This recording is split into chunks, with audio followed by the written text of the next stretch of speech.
It was sold as temporary. It became permanent, and it quietly reshaped American wealth forever. In 1913, as the world edged closer to total war, the United States made a financial decision that most citizens barely noticed at the time. There were no riots, no immediate collapse, no visible shock to daily life, just a new tax, framed as modest, marketed as fair, promised to affect only the wealthy. What followed would ultimately transfer an estimated $50 trillion from private hands into the machinery of the state over the next century, without ever being voted on again. This was not a conspiracy, it was policy. In that same year, two pillars of modern American finance were quietly locked into place: the ratification of the 16th Amendment, which legalized a federal income tax, and the creation of the Federal Reserve, which centralized monetary power. Together, they formed a system that would permanently change how war is funded, how governments grow, and how citizens pay for both, often without realizing it. At the time, the justification was simple. The nation needed stability, the economy needed regulation, and looming global conflict demanded reliable funding. Income tax, lawmakers argued, was a temporary necessity in an unstable world, a small price for security, a modern solution for a modern nation. But history shows something different. Once war financing is normalized, once emergency measures become infrastructure, they rarely disappear. Over the next century, wars would come and go. World War I, World War II, the Cold War, endless regional conflicts. But the tax never retreated. Rates expanded, definitions widened, enforcement hardened. What began as a narrow levy quietly became the backbone of federal revenue, and with it came a profound shift. Wealth accumulation slowed, household purchasing power eroded, dependence on centralized systems increased, all while being framed as normal. This documentary is about war and finance, but more specifically, it is about how a single temporary policy permanently altered the relationship between American citizens and the state. It is not about partisan blame. It is not about outrage. It is about understanding mechanisms. Because the real story of the 1913 tax is not just what was introduced, but what it made possible. If you want to understand how emergency measures become permanent, how wars reshape financial systems, and why the cost still shows up in your paycheck today, subscribe now. What follows is the step-by-step unraveling of how a temporary wartime idea became one of the most expensive policies in human history. To understand how a temporary tax became permanent, we need to rewind to the political and financial climate of the early 20th century, long before its consequences were visible. At the turn of the century, the United States was transforming from a regional power into an industrial and geopolitical force. Railroads, steel, oil, and manufacturing had created enormous private wealth, but the federal government itself remained relatively small. Most public spending was funded through tariffs and excise taxes. Direct taxation of personal income was politically toxic and constitutionally restricted. That barrier fell in 1913. The 16th Amendment did not impose a tax by itself. It authorized one. That distinction mattered politically. Lawmakers framed it as flexibility, not permanence, a tool to be used when needed, particularly in moments of national emergency. And emergencies were coming. Europe was already destabilizing. Military budgets worldwide were expanding. Modern warfare was becoming mechanized, industrial, and staggeringly expensive. Governments no longer fought short wars with limited treasuries. They fought total wars that consumed entire economies. American policymakers were watching closely. Income tax was presented as a modernization measure, one that would make the system fairer by shifting the burden from consumption to earnings. It would target high incomes. It would stabilize revenue. And crucially, it would help prepare the country for the financial demands of a dangerous world. The first income tax rates were low by modern standards, and the vast majority of Americans paid nothing. This was deliberate. Resistance was neutralized by design. The policy felt distant, abstract, and easily reversible. But reversibility was never built into the system. Once the legal authority existed, the infrastructure followed. Reporting requirements expanded. Enforcement mechanisms developed. Bureaucracies formed around compliance. The tax stopped being an emergency lever and became a standing channel. War accelerated everything. When global conflict erupted, the income tax was no longer optional. It was indispensable. Rates rose sharply, coverage widened. What had been sold as a narrow, temporary measure became the financial backbone of wartime mobilization. And after the war ended, something crucial did not happen. The system did not unwind. Instead, the logic that justified the tax during war was repurposed for peace. Debt servicing, veteran benefits, expanding federal responsibilities, each required reliable revenue. Each reinforced the permanence of the tax. By the time Americans noticed the scale of the change, the structure was already locked in. What began as an authorization became an expectation. What began as temporary became normalized, and what began as wartime necessity became peacetime routine.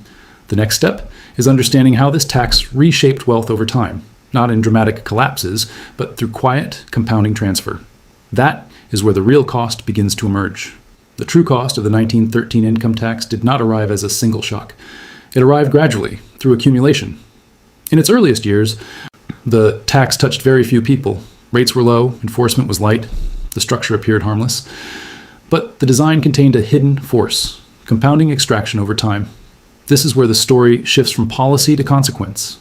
Every percentage point taken from income is not just money lost today, it is capital that never compounds tomorrow. Over decades, that missing growth eclipses the original amount many times over. Economists call this opportunity cost. In practice, it reshapes entire societies. Consider the trajectory of the 20th century. As wars expanded, tax rates followed.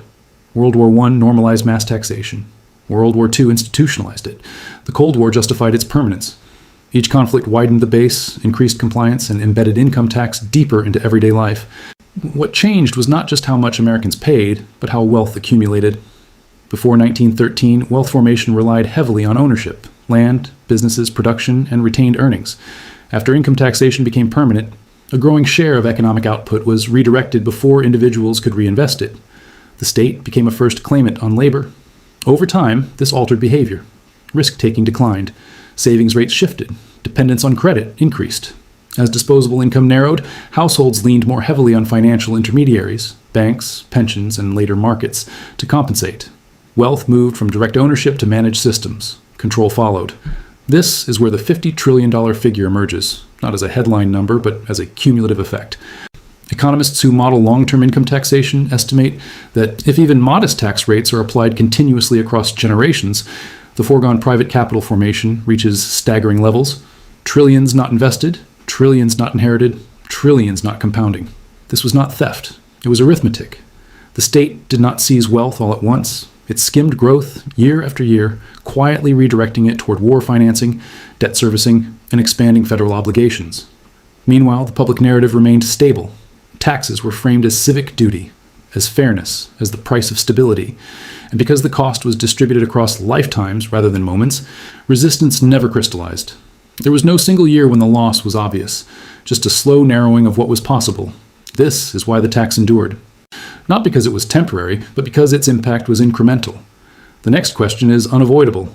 Once this system existed, once income became permanently taxable, what did it enable the government to do that would have been impossible before?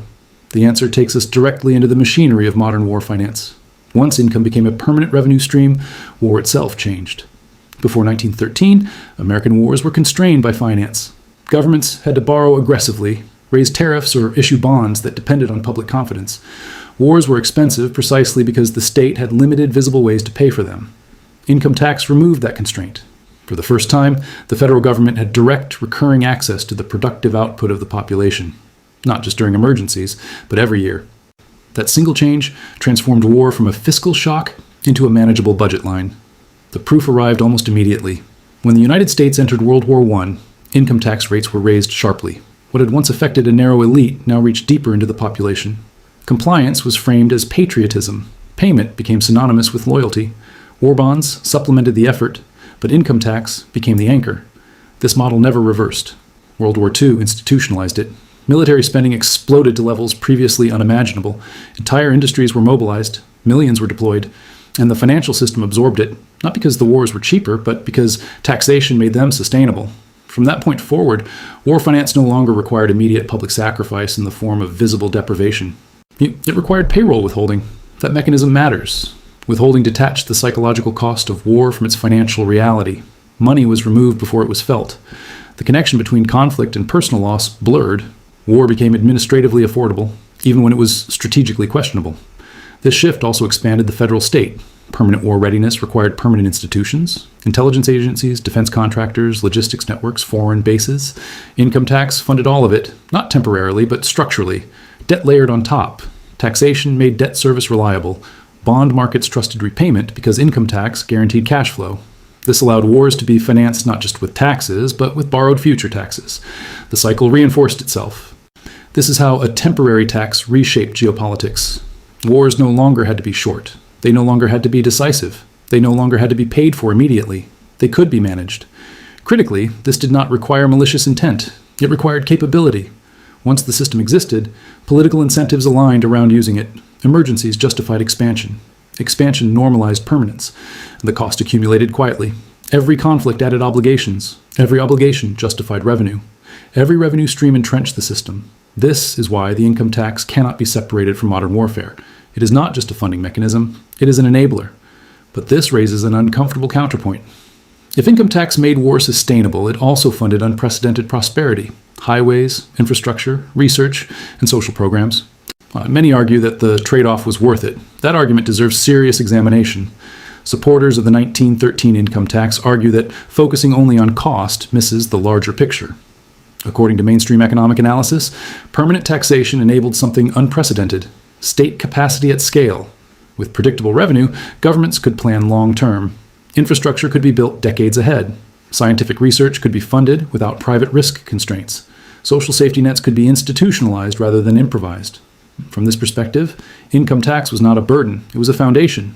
Post-war America offers the strongest evidence: the interstate highway system, mass electrification, public universities, medical research, global military deterrence. None of it, analysts argue, would have been possible without a stable, centralized revenue base. Institutions like the Brookings Institution and the Rand Corporation have repeatedly emphasized that modern nation-states require reliable taxation to function in a complex global system.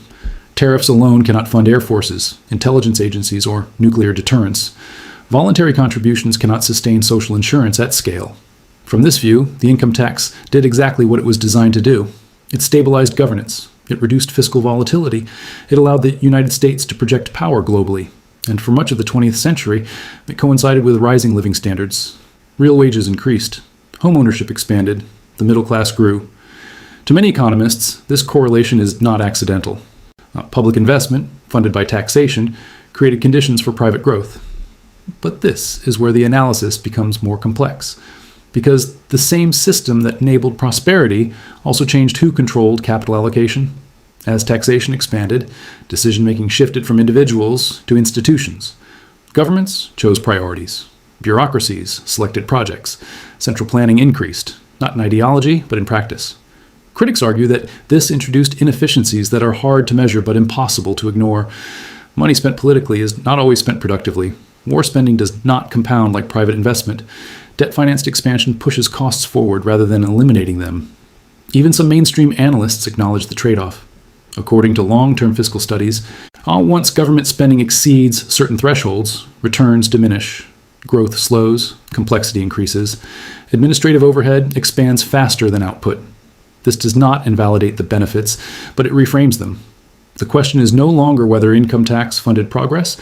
The question is whether the same outcomes could have been achieved at a lower long-term cost, and whether a system introduced as temporary should ever have become untouchable. To answer that, we need to examine the arguments from the other side, those who believe the 1913 decision permanently tilted the balance away from citizens and toward the state. That perspective comes next.